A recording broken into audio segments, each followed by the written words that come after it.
Welcome to Solarpunk USA, a guide to creating a solarpunk future. Introduction to Solarpunk. What is solarpunk? Much like steampunk, which is an imaginary version of what could have been, solarpunk is a version of the future that could be, where the planet, our society, and our mental health are all healing. It comes with the technological trappings such as renewable technology, including wind, solar, and battery storage. However, at this point there are two branches. One is the corporate capitalist greenwashing version, where the world will be saved once everyone owns an electric car, and a genuine radical version where electric cars aren't going to save anything by itself. The top 1% produce 29% of all greenhouse gases, and the bottom billion produce 1% of it. In biology, we call this cancer. The only way to make real change is to collectively take the profit motive out of many essential things so corners aren't cut and massive waste doesn't occur to boost prices. Unlike cyberpunk, which relies on future tech, and steampunk, which are centered around tech we used to think might work, solarpunk is based mostly on tech we have right now, that those in power refuse to quickly implement as they are beholden to those who wish to make the world a cyberpunk hellscape. Because of this, solarpunk as an artistic genre is only a tiny part of what it means to be solarpunk, as we can, if we put the effort in, actually live solarpunk. Survivalists believe in collapse of society, where the person with the most guns and survival buckets and best bunkers wins. If you believe the neoliberal atomized individuality religion, that would be your logical conclusion. But that doesn't match any history that has ever existed. Humans are terrible at surviving as individuals, but thrive as a group.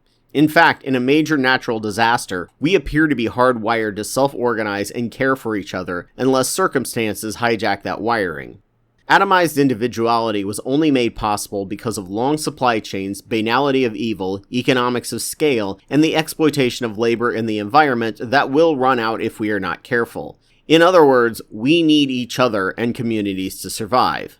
Solarpunk, as coined by its creators, not only involve energy transition tech, but also strong communities, slower and healthier shorter trips with micromobility, with longer trips being through fast, efficient public transit, and personal vehicles making up only the niches where others don't make sense, all powered by electricity from renewable sources. Solarpunk also requires urbanistic mindsets, and cities are the most energy-efficient places for humans to live, but up until now, the number of people made cities more toxic places to live in than rural areas, creating poor health, especially in the poorest, most marginalized areas. More compact living, less single-family homes, and more multi-home or mixed-use buildings to ensure things you need are nearby instead of having to drive through the suburbs with no safe walking to get to a big box store with a massive planet heating parking lot. If you can't wait for more from this source, look up Strong Towns and get the lowdown on how suburbs are a big racist Ponzi scheme from their inception. That sounds like hyperbole, but really it's not.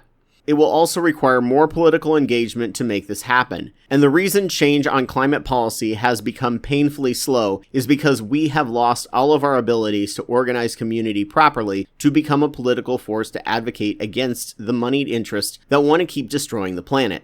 Learning how to be directly politically engaged instead of thinking voting is pointless or only voting is enough is the only way to cause real change needed to save the planet from baking. Solarpunk also requires degrowth, and while it comes off as doing more with less, often it means doing the same with much less waste, or owning less because you can collectively own things you rarely use and only need on occasion, such as tool libraries. This frees your money to buy stuff and experiences you actually want, instead of hoarding items you use rarely that cost storage, maintenance, fear of theft, and initial cost. It also can mean working less if you don't feel the need to spend this money. It also involves collective bulk cooking, prepping, and purchasing, which saves money, packaging, and waste on a grand scale. And the larger the bulk, the more stable the growers or producers can rely on customers, allowing for larger economies of scale, reducing operation costs, and allowing them to bypass the corporate middlemen distributors that constantly rip them off and hold them hostage. Eating healthy is hard on your own. If you can collectively organize meals to cook up in bulk, share, and eat as a group, it can save significant amounts of money and you can get variety, because if you try to do this all on your own, you get sick of eating the same leftovers, reducing variation in your diet. Cooking together can also help people learn how to eat healthier for themselves when bulk collective cooking is not wanted or possible. It involves much more DIY, upcycling, free cycling, and right to repair to ensure so much doesn't end up in the landfill that it currently does in modern consumerism, often tossing perfectly good products because it's cheaper to do that and creates scarcity when they overproduce. It also involves learning ways to get around planned obsolescence that ensures perfectly good items become useless very quickly. Creating a community that allows the spreading of skills for these things and creating a distributive network for things people need and want can cut down on waste drastically and get more for less. Bulk purchases will also act as a market push to ensure that durability and repairability have a higher demand, since we on our own often can't afford the higher quality. It involves getting away from the corporate-owned tracking and ad-based tech to more collaboratively created technologies such as Linux, Mastodon, and other open-source social media platforms in the wider fediverse, and free and open-source software, which can extend most computer tech's life and use drastically beyond what a corporate OS filled with bloatware allows for. It involves moving more nature and food production into our cities, and more trees preventing the heat island effect, drastically reducing the need for air conditioning as the earth bakes, to collective, community, and cooperative gardening on individual plots, to permaculture food forests that have been around for thousands of years and can feed up to 20 people per acre with wide-ranging nutrients and foods. Compare this to current farmland, which on average can feed up to 16 people per acre. Coming together as a community for political action on DIY is the only way these will work and be possible. It also requires creating art and stories of what could be. Like with literature and aesthetics of the steampunk and cyberpunk genres, Solarpunk will also have its own, much of which involves solar panels, wind farms, and clothing meant to reduce needs for heating and cooling, saving energy with smart fabrics and hats, to pre-air conditioning traditional clothing used to wick and absorb sweat, as well as cooling and warming precision wear, such as cooling and heating the points that will make you feel warmer and cooler, that being for cooling the wrists, ankles, neck, and temples, and for heating the head, core, hands, and feet. Using stylized and decorated phase change cooling tech and buckwheat hull heating tech that can be created fairly easily DIY, but much easier in bulk.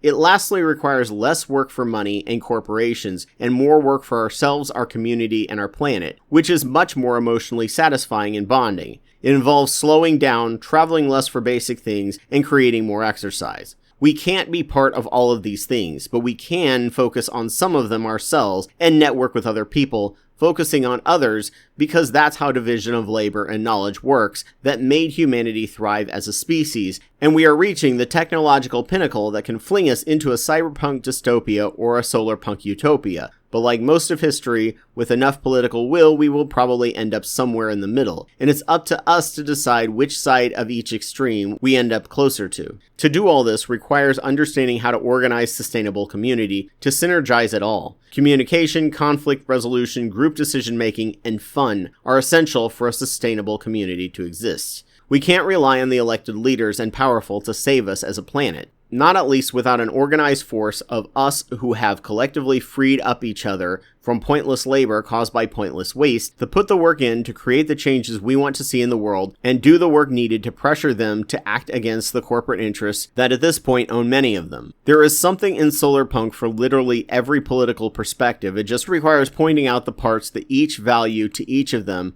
to realize that we all have a lot more in common than we believe. That is Solarpunk. That is the way to a healthier, happier, more free people and planet. The counter to the dark dystopian corporate-owned cyberpunk we are all inching toward every day. Which direction we go is up to us. Solarpunk is about fighting the cyberpunk villains before they can turn the world into a hellscape. Cyberpunk is about doing that after they succeed. In the age of fear and doom, hope is an act of rebellion.